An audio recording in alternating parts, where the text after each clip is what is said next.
Okay, so let's go. Let's do this na. All right, so guys, Okay. good day to you guys. I don't know where you are in the world, but we're doing a special episode for the Fanboy SEO show. We just came out of the screening for Black Panther: Wakanda Forever. It's brought to us by SM Cinema and Walt Disney Pictures Philippines. And sobrang umaapaw ako, gusto kong makipag-usap, so I called in favor from my good buddy, Mr. Villasor, Mr. Timzster. And he's here Hey. now, and he has a really cool looking Black Panther mask. Is that a Marvel Legends one, sir? No, sir. Actually, it's a Kino made props mask from 2018, aka Kino Karu. Shout out to my fellow cosplayer friend, and he cosplayed Black Panther. He He made also this for cosplays Black Adam, so di ba? yes. It's the Black slash Panther Slash slash Black. Adam. Yes, it's full of superheroes this late October, early November. Oy, Kino, if you're watching this, I just want to ask, are you gonna do Avatar next? No, just Wow. posting it out. Let's see. Malay Anyway, mo. so let's start this na muna with the quick, or start from general going all the way to specifics. Tim, how was the experience for Black Panther for you? Uh, Overwhelmingly emotional. Of course, when we look at this invite card that we got, our ticket, you can see It's that really good. it's it's all about legacy and what happens to Wakanda, to these characters after T'Challa's death. As everybody knows in the world, Chadwick Boseman passed away in 2020, but Ryan Coogler, the director of Black Panther and Black Panther: Wakanda Forever, and the rest of the cast moved on and decided not to recast T'Challa. And this movie is pretty much a tribute, a living tribute to him. So it's overwhelmingly emotional, as I said. How do they pick up the pieces? What do they do next? What comes after now that the Black Panther died? I like That's what the movie. I liked how I liked how all our questions in the real world gets answered or gets touched in the movie itself, like yung how do they go about the movie itself is how to go about with the main star dying. They did a pretty decent job with the output. The next question there is, will there be a recasting, and they answered that as well. So that on my end is a very great way of showing us how they take care of their characters, they take care of their legacies, and how they respect Chadwick Boseman so much. Let's talk about visuals for you. What was the visuals that really popped out for you when you were watching? Wow. Okay. Well, it's not a spoiler, but you'll see it in the trailers. I guess the best visuals for this, since we've already seen Wakanda already and what it has to offer, is from the Atlanteans, the Namor. Talokans. Yes, they're also known as the Talokans. Uh, Namor's background and ethnicity here in the Marvel Cinematic Universe is fully explored. So you get to know the background of his race, how they Mm-mm. came to be, how Namor came to be. Uh, of course, Namor was cast with what's the name of the actor? I can't really pronounce his name, but Tenoch Huerte Tenoch Huerte Mejia. there we go. So this is his first big film, and of course, it's a Hispanic actor. Mm-mm. So we get Namor with diversity background, and he did well. Actually, you got to give props to the actor. He brought the character to life. This is what Marvel Studios and Kevin Feige and Ryan Coogler and the rest of the filmmakers envisioned, and I think they did a really good job. It's fantastic. You get to see Atlantis. You get to see the people, how they interact with the Wakandans and well, human society as we know it. Mm-mm. So we see another side of the Marvel universe, Marvel Cinematic Universe that hasn't been explored fully. True. And it's going to end. So, this is a little bit of spoilers, pero it kind of gives this film you have to watch if in case you wanted to understand what's going to happen with Thunderbolts. Correct? Yes. No? It's building up to something big. Of course, Wakanda Forever is the end of Phase 4. That's Mm-mm. what I was saying to friends, and well, I was even saying it in interviews there. It's the last film for Phase 4. Phase 4 was pretty long for us because Two we went through years. 2 years, man. I mean, the pandemic totally stopped any Marvel production from being shown in 2020. It only began in 2021 with WandaVision. Mm-mm. And, Black Widow was delayed, and Shang-Chi and the Eternals. So we eventually got those. Then, of course, the Disney Plus series. There was so much Marvel media that we had to take in. And in a way, I was kind of breathing a sigh of relief that finally we can end one phase and move to the next chapter. Mm-mm. Next, True. diba? There's just so much to take in, and it can get overwhelming. But I think if you take Wakanda Forever as itself, it's a really good sequel to 2018's Black Panther and the legacy of Chadwick Boseman. Do you feel like yung the old the TV series has affected anything much for the movies? Because okay, maybe we're not going to do delve too much on that kasi there's a spoiler there. Pero uh, generally speaking, would you think that Wakanda Forever has been affected, or do you have any, or was there anything that you need to watch to be able to enjoy Wakanda Forever? Diba for me, I don't have really anything. I mean, I didn't have to see any Disney Plus show to be able to enjoy Black Panther as it is. What about for you?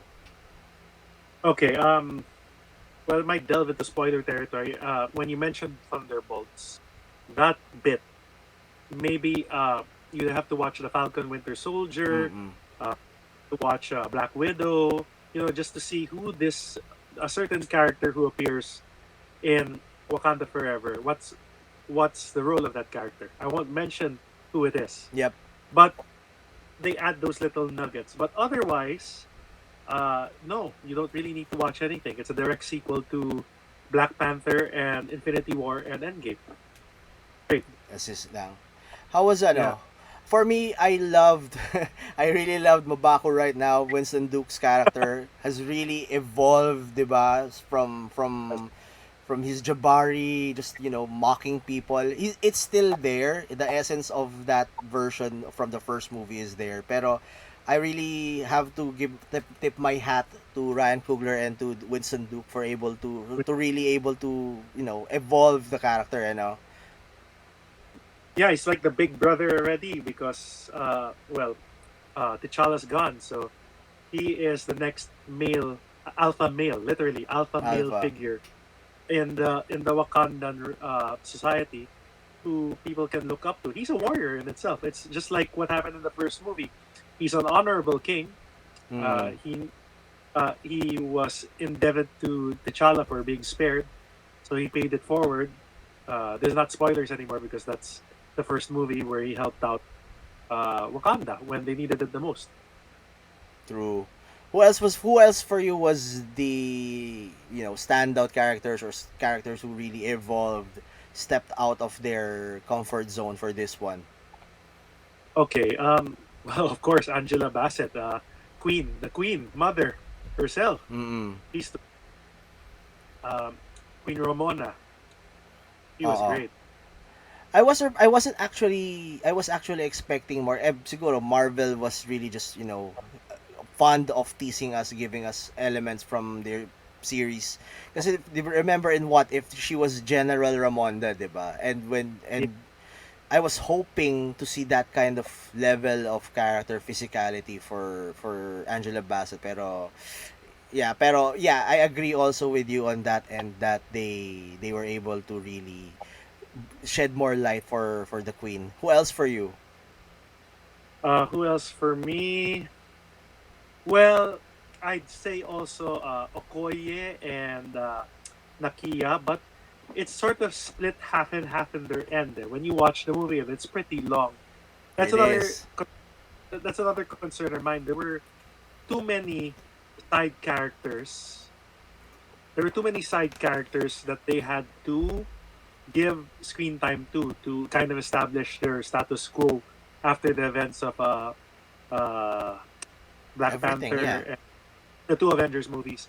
So uh, I'd say yeah, Okoye. I like Okoye's role there, but it's only like in the first half when she accompanied Shuri. Then afterwards, later on, they kind of stopped that a bit and they put the focus on Nakia. True, true, Right? true, true. It's like screen half and half screen time. So I'd say I agree with you that I guess the best Wakandan character that I liked who got character development was M'Baku Mbak. and Queen Ramona All right. What about well actually, and Shuri, oh, yo, Shuri of yo. course. Shuri. Actually given Yeah, na yan eh kasi she's pretty much the lead character for this one. We're going to do given. we're gonna cut this spoiler-free version and we're gonna end it here. Because we will be delving now into spoiler territory. We'll do a spoiler talk now. So I promise we will Yeah. be posting this at a later time. Pero, just we're recording so we have to do this, Pero I will be posting this entire video on the YouTube channel as well. So, Tim, In that, what is your rating for Black Panther out of 10?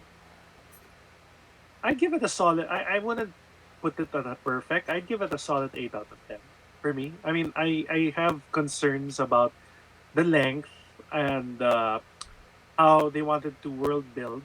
There was a lot of things to take in, and how they executed certain things. But I wouldn't say this is a bad film. It it was really it was made with heart.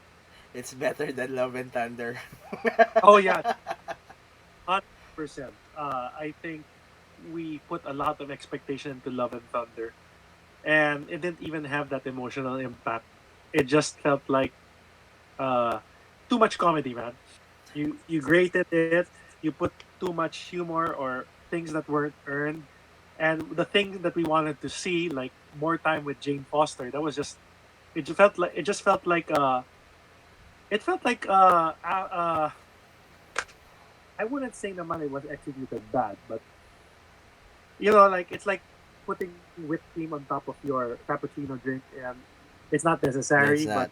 it's there, it's there to make it look good, and you put the sprinkles, and Too that much. can easily, yeah, too much, too much. Parang, okay, we wanted more Jane Foster, and that's what we got. Not really. Anyway, Yeah, yeah, that's what we got. Not really. So, I'm I'm putting it like you can watch it a number of times, but after a while it wears thin, and you realize Ragnarok built more for Thor, and then actually make it, but this one did the entire opposite. You trimmed them down, but he still acted like Fat little Thor. Thor. Yeah. Yeah. And speaking of Thor, in a number of hours, I'm gonna try and fight him because God of War Ragnarok is coming out. Eh. Eh, Shout out to you, Xbox. uh, eh, wrong, Wrong brand. wrong. Yeah, wrong Anyway, brand. Mang Tim, thank you for taking the time. Thank you for sharing your thoughts on Black Panther, Wakanda Forever. How do they Thank reach you? you. How can they find you on social media? Oh, well, hold on, Manuel. Before we end, I haven't Mm. heard what you have. Your rating. I want to hear that too. Oh, okay, fine.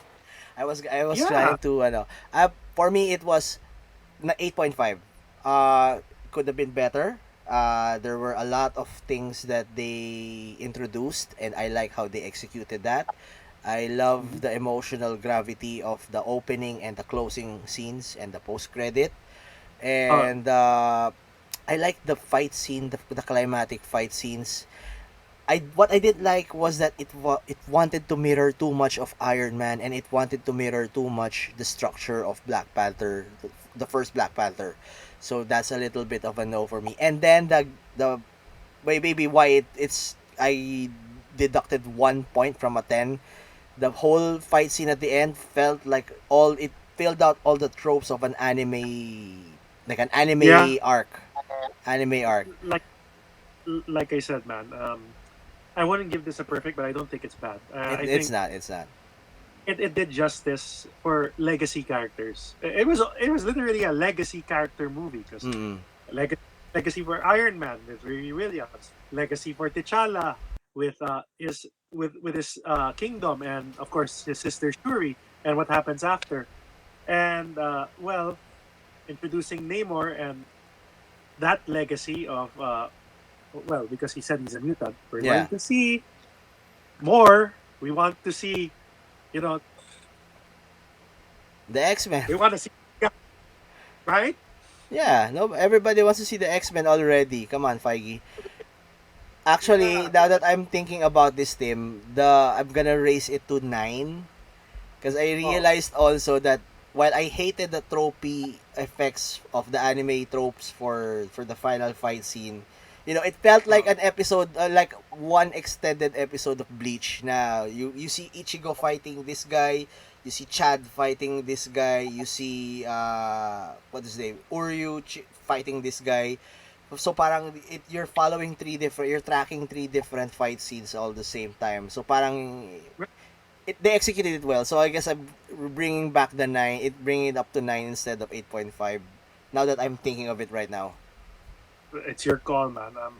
If you enjoyed it, they did a good job. I think overall, being a comic person myself, like you, and having my own preferences for how characterizations go, I think in terms of the MCU, they did good. Uh, Establishing their version of Namor, their version of Atlantis, and bringing Riri Williams and Shuri to the forefront Yeah, to bring, everything is about legacy. But true. in terms, it's not exactly my idea of it, but it's what Ryan Coogler did, and I think he did a good job. We still felt that emotion, we still felt that rush, like any other Marvel movie out there, and especially for this phase, it's building into something bigger. Hopefully, we'll see more improvements as well. Because even in the original movies for the Marvel Cinematic Universe for Phase One, there were stumbles. I mean, they weren't exactly perfect. So, we won't reach that point again till later on. Yeah, We still have more phases to go. That's why, for me, uh, I mean, I still prefer the first Black Panther over this. The pacing in that movie was good. trumps this. Yeah, that's why I can't really say it's a 9 or a perfect 10, but I give it a solid 8 because you're working with something. It's hard. You lose your main star. He passed away unexpectedly, Mm-mm. and it's something about it. Even if he was gone, they paid tribute to him in the best way possible, and I tip off my hat to that. True. Pero, yeah. Again, let's wrap it up. So, how can they find you again? Sorry, I wanted to hear Monk Earl's Yeah, reaction. I'm sorry about that, guys. I forgot to input my own my own Oh, comments. Yeah, go. all right. So you can find me in Facebook and Instagram, and Twitter. And Well, TikTok. yes, and TikTok. Timzster. So in Twitter, it's the Timster. So I don't know if it will matter for most of us, especially those with checks, because of what's going down in Twitter right now. You know that. It's $8 a pop. No, that's a Yeah, big no for I me. don't. Yeah, we never got checks anyway. So other than that, yeah, you can find me at Timster at those social media channels, or you can follow my blog, popculturecrusader.blogspot.com. Yon. Thank you, Tim. Thank you very much. And I am very happy that you gave me some time. It's all just to be level with you guys. We're recording this 1:28. We're 1:28 in the morning. We Oh, just came. Wakanda forever. Sorry, I'm a Yeah, Namor guy, boy. I'm a Namor guy. glad you got that shirt. You got it in SM also. Yeah. Pero parang hindi Okay, I good. kaya nga surprised ako you got it for 500 kasi I got it like 300 yata, 400. So I'm surprised that Um, they increased the price already. they did. That's why. Okay, I'll take a look again. I could be wrong, but There are premium Marvel branded shirts for 500, 600. The ones with Spider-Man, Iron Man, The Beyond. and there is SM baka naman. For SM. No, us. no, they're from a different supplier, so Is that you the can't really ano? blame. Okay, fine. Bahala na kayo. Anyway, thank you guys for taking the time and hope to see you soon. Please like the video and like the page and subscribe to the channel as well.